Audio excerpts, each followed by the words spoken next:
Waalaikumsalam warahmatullahi wabarakatuh. Oke Pak Rosid, kita itu lama sudah berapa bulan bersama ya? Sekitar dari 3 bulan ya. Desember, Januari. Tapi 6 bulan kita baru Pak Oh Rosid. iya, iya. Lama juga. Jadi, oke, sudah 6 bulan.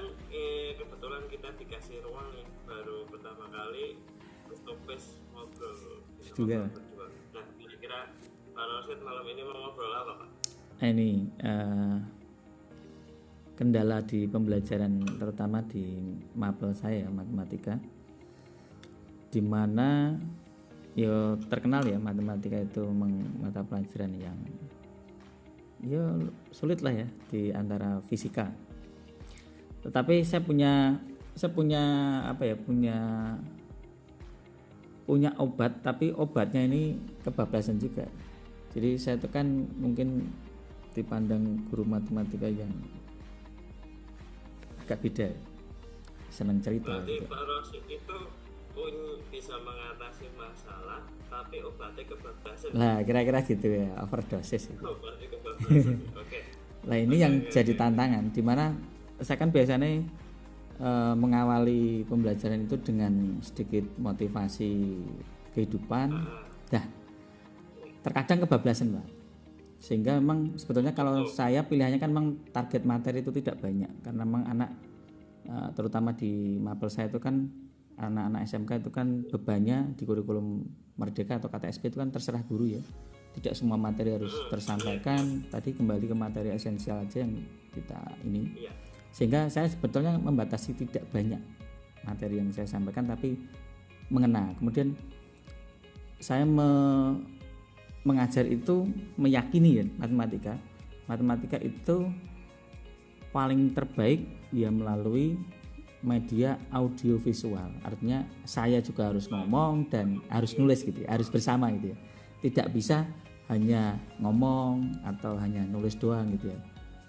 Sehingga memang saya menekankan anak itu, katakanlah dalam satu sesi saya menulis di papan tulis, saya hampir tidak pernah pakai proyektor karena saya meyakini itu. Tapi saya menggunakan gadget. Kalau proyektor kan guru enak sekali lah ya guru matematika. Tapi anak kan saya meyakini kurang ya, karena apa yang kita omong kan harus sama dengan apa yang ditulis. Sedangkan kalau dengan proyektor itu kan enggak ya, kita hanya menampilkan. Jadi Pak Rosid masih berfokus mengajar yang penting dengan papan tulis, spidol dan whiteboard gitu Pak. Plus big gadget, jadi saya gadget ya, malah banyak. Oke. Dan saya menyediakan link YouTube gitu. Jadi Pak Rosid, kira-kira nih kita ngobrol malam ini nih ya, harapannya dari obrolan kita itu nanti ujungnya apa Pak Rosid? solusi ya, saya tuh punya tantangan besar dan itu saya sadari ya, dimana harusnya saya tuh berfokus kalau katakanlah memberi motivasi itu ya hanya di satu titik. Biasanya kalau kita ngasih motivasi itu kan melebar ya. Itu yang sebetulnya mau tak garis bawahi untuk diri saya sendiri. Jadi saya harus membatasi ini nih gitu kan. Cuman terkadang kita kepancing anak, akhirnya kita melebar, kepancing pertanyaan anak gitu ya. Akhirnya malah kita nggak fokus ke materinya yang sedikit jadi terlalu sedikit itu. Walaupun di satu sisi saya menyediakan materi di YouTube saya sendiri, YouTube channel saya untuk anak-anak dengan tadi ya gadget kemudian dan lain sebagainya. Tapi saya menghadapi yang masalah saya itu posisinya tadi overdosis di motivasi. Itu gimana itu Jering? Keren motivasi, ini keren kayak motivasi trainer gitu Pak Ere ya. Iya. Kayak gini, Rosid kan ngajar keren tuh, audiovisual berbantuan sedikit gadget. Nah saya mau tanya Pak, kira-kira dengan gaya Pak Rosid yang mengajar semacam itu tuh, kalau saya punya skala 1 sampai 10, Pak Rosid itu ada di skala berapa cara mengajarnya itu? Kalau saya pribadi sih mungkin PD 8 ya, atau 9 bahkan. Ya PD aja ya, aja 10. Ya hanya overdosis itu, saya menyadari overdosis itu. Ini Iya, manajemen waktu itu ya. Manajemen waktu biar lebih banyak ke materi esensialnya itu. Iya. Oke. Jadi harapannya Pak Rosid sedikit motivasi dengan banyak waktu mengajar ben orang bablasan. Nah, kira-kira rencana Pak Rosid untuk mengurangi motivasi yang berlebihan itu kira-kira apa saja Pak Rosid? Kan kalau kita patokannya di RPP itu ya, itu kan memang pendahuluan itu ya sekitar 15 menit ya, dari 2 jam pelajaran, kemudian penutup itu sekitar 15 menit, sehingga esensinya itu kan di waktu 1 jam penuh gitu ya. Lah dari 1 jam itu kan kita katakanlah potong lagi. Kalau tadi saya motivasinya itu kadang lebih dari 15 menit kan, karena kalau kita ngasih motivasi itu kan dengan intonasi dan lain sebagainya itu kan anak harus nyambung dulu. Lah terkadang saya tuh idenya muncul gitu aja, artinya saya idenya kan mengalir aja ya, sehingga kadang saya nggak niat jadi kebablasan. Nah ini tantangannya, kalau katakanlah saya sadar kebablasannya itu ceritanya nggak nyambung, ini kan pilihannya harusnya di stop ya, logisnya kan pilihannya di stop ya. Nah ini rencana saya yang memang sudah saya coba beberapa kali itu, pokoknya saya harus melihat rentang waktu secara kontinu. Jadi kalau memang waktunya sudah sekian, hanya tersisa sekian, ya harus fokus ke materi esensial gitu ya. Karena tak lihat juga di materi esensial, katakanlah kita punya waktu 1 jam itu, anak tak ajari cara mengerjakan bla bla bla bla bla bla itu,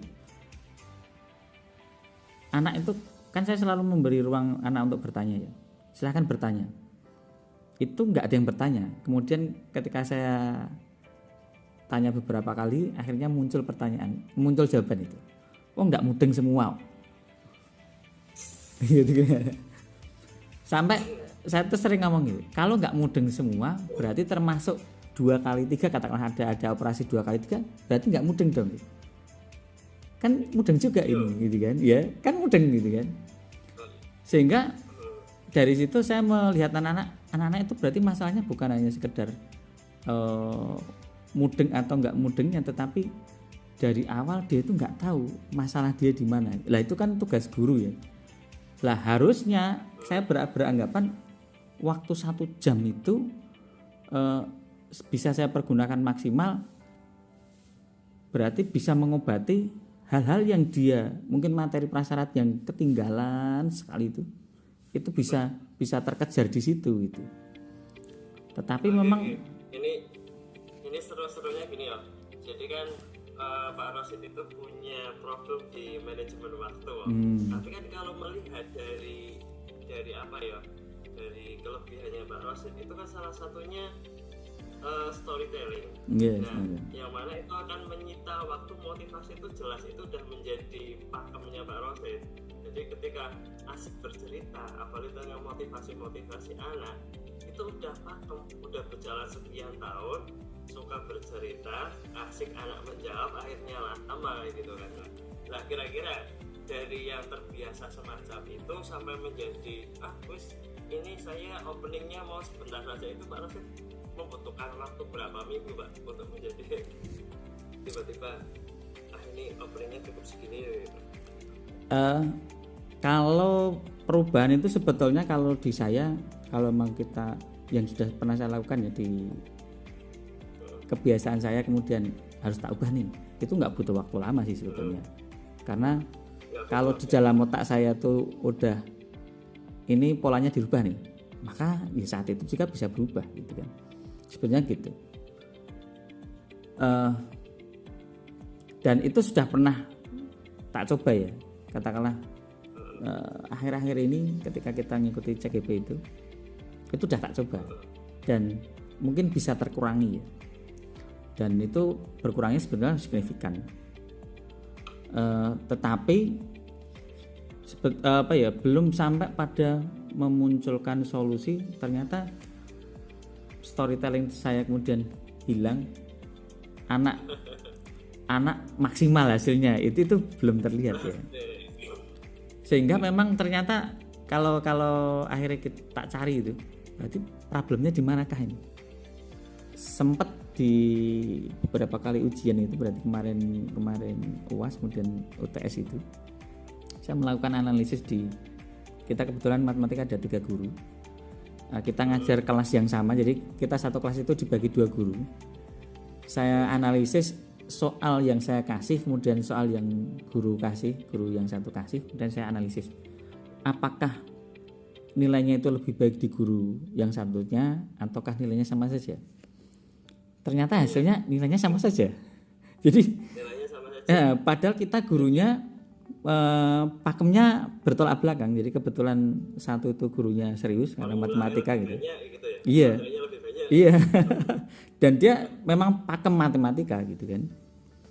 Sehingga akhirnya ini berarti masalahnya bukan hanya sekedar di sini nih.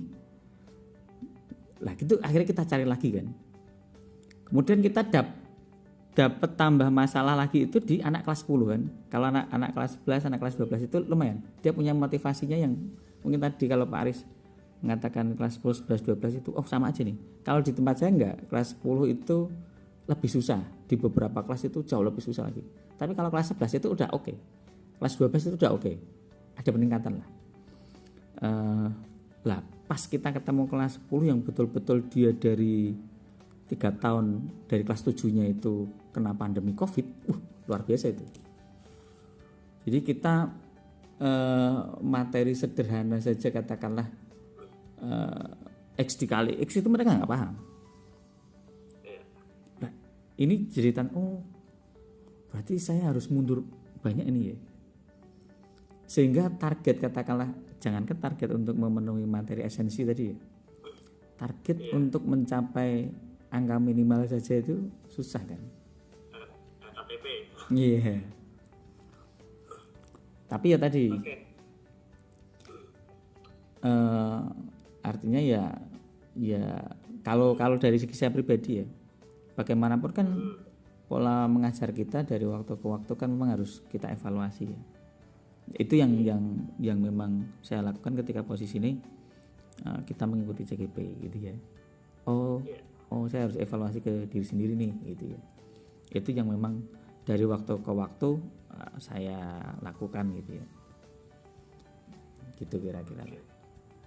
Oke, saya jadi tertarik pengen diajar dengar Pak. Maksudnya pengen lihat motivasinya itu yang berlebihan itu seperti apa gitu. Ketoknya jenengan sampai terbawa momok. Aku kok ketoknya berlebihan dengan motivasi bocah gitu.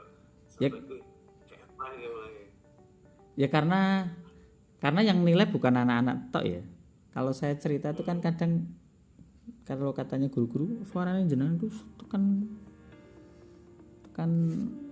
bukan hanya kelas sebelah kan, sampai jauh gitu. Padahal saya biasa iya saat sekolah kita. Sehingga kan mau nggak mau ini tuh antara ini tuh ya harus dievaluasi kan gitu ya. Iya. Oke. Kira-kira dari kita ngobrol dari tadi itu hasilnya apa Pak Rusin? Hasilnya apa itu? Iya.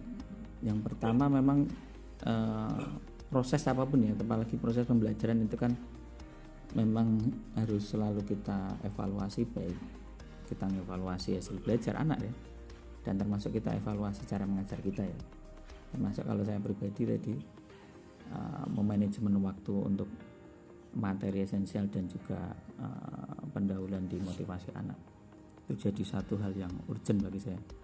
Kemudian yang kedua, target materi esensial ini bagaimanapun kan bentuknya yaitu kurikulum yang ada gitu. Sehingga kalaupun kurikulum Merdeka atau kurikulum KTSP itu memberi ruang kepada kita gitu, guru juga harus bisa menentukan kita mau sampai mana ini. Terutama kan katakanlah kita ngajar satu sekolahan, ya minimal satu sekolahan itu harus mendapat standar yang sama gitu ya, walaupun memang dengan kemampuan anak-anak yang berbeda ya. Dari apa yang tadi kita bicarakan, saya punya kesimpulan semacam ini Pak Rosid. Iya. Bahwasanya Pak Rosid ingin lebih membuat manajemen diri dalam manajemen waktu agar materi esensial tercapai dan mengurangi motivasi yang berlebihan yang disampaikan itu belandrang ya Pak ya. Iya. Dan menciptakan sebuah kayak standar nilai untuk matematika di sekolah Anda sendiri, ya nggak sih? Iya, Pak? iya. Gitu. Iya. Betul. Siap, tepat sekali Pak Aris. Oke Pak, kira-kira Mohon maaf, mungkin besok saya pengen ikut belajar di SMK Muhammadiyah Karangnya Pak, pengen lihat langsung. Nah, untuk obrolannya akan kita lanjut malam-malam nanti. Nah, untuk sesi ini kita akhiri dulu ya Pak Rosid ya. Iya, siap. Oke, saya akhiri dulu. Wassalamualaikum warahmatullahi wabarakatuh. Waalaikumsalam warahmatullahi wabarakatuh. Kira-kira umpan baliknya ini Pak Aris. Jadi saya terima kasih ke Pak Aris nih sudah jadi teman diskusi yang memang luar biasa, dimana bisa memberikan ruang wacana baru untuk saya, sehingga tadi PR saya bagaimana memanajemen waktu itu kira-kira ada gambaran bagaimana kedepannya saya harus mengevaluasi diri saya sendiri dengan target anak bisa tercapai ya, juga target guru bisa tercapai. Terima kasih Pak Aris. Ya, aku nanti kirimin link videonya Pak. Aku rekam soalnya. Siap, nanti tak kirim Pak.